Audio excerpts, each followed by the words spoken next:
Assalomu alaykum azizlar. Saud Woodford'dagi obyektimizni ham boshlab yubordik. Bu yerda hammom, отопление, ishqilib santexnika ishlarini olganmiz. Xullas, kotelni mana bu yerga qo'yadigan bo'ldik. Gaz payplarini merboda takadigan odamimiz, akamiz o'tkazib berdilar. Biz boshladik, xudo xolasa ana shu yerdan turbalarni podacha obраткасini chiqarib qo'ydik. Bu yerda issiq suv tanki bo'ladi, ya'ni boylari. Hozir asli turbalarni ochib oldik. Narsalar yetib keldi. Endi xudo xolasa shularni hammasini montajlarini qilib asta-asta chiqamiz. 3 qavatli uy. Xo'p, tepadan qavatlarni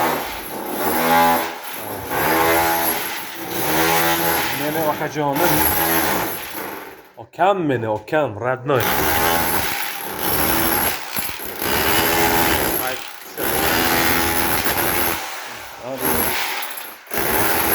Batareya.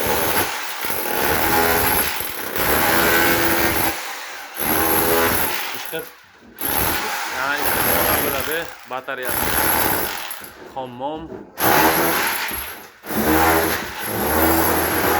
Ana shunaqa ishlar. Hozir resalarni kesib chiqamiz. Turbalarni qo'yib yana video olaman. Pastda hali sovuq suv turbasini o'tkazishimiz kerak, plastik bilan. Bu yerda hammom bo'ladi, hammomlarni montajlari bo'ladi. Rezatsiya turbalari, hamma narsani ko'rsatamiz. Video mobaynida.